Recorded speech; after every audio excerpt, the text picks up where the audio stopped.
Orang yang wise akan selalu berdoa sebelum hari dia jalani. Karena dia tahu setiap hari itu menentukan. Saya kalau doa itu selalu punya dua hal yang terbuka. Alkitab selalu terbuka di meja saya dan agenda saya selalu terbuka. Saya selalu berdoa dengan keduanya. Satu firman Tuhan, satu rencanaku. Ku gabungkan dalam doa. Lord, lead me. Tuntun aku.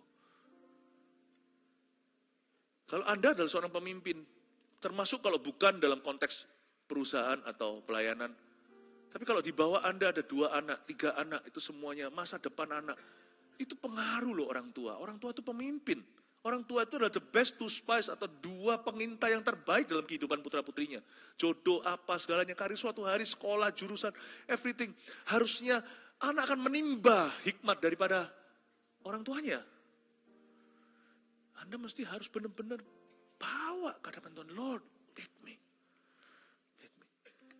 Seorang pemimpin harus berdoa dengan Alkitab terbuka. Papa, mama, harus dengan agenda terbuka. Supaya matamu itu tertuju pada rencanamu dan terbukalah hatimu terhadap rencananya. Karena dalam rencanamu akan terjadi. Kenapa tidak terjadi? Kalau itu bagus pasti terjadilah kalau Anda doa. Kalau nggak terjadi itu pasti nggak bagus, cuman kita belum tahu aja. Kita kira kita minta roti, padahal yang kita minta itu kalajengking. Tuhan yang tahu, kalau sampai Tuhan jawab no itu saya nggak pernah kepahitan. Saya tahu Tuhan tahu yang saya nggak tahu. Tuhan mendengarkan pembicaraan yang di belakang saya yang saya nggak dengar. Tuhan tahu pertemuan-pertemuan yang saya tidak sadari.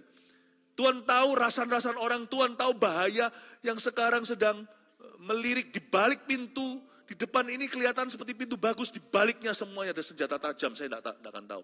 If God says no to my prayer, I thank God for it, even though I don't know why.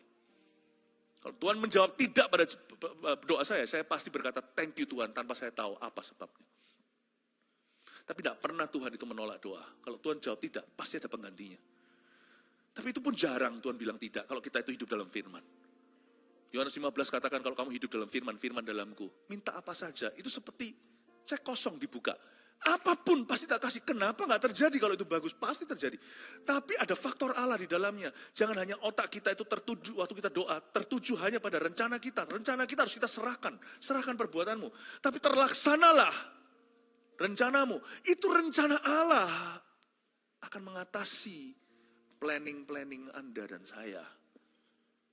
Aku tidak bercerita kepada siapapun rencana yang akan kulakukan untuk Yerusalem. Lalu ada kalimat ini, yang diberikan Allahku dalam hatiku.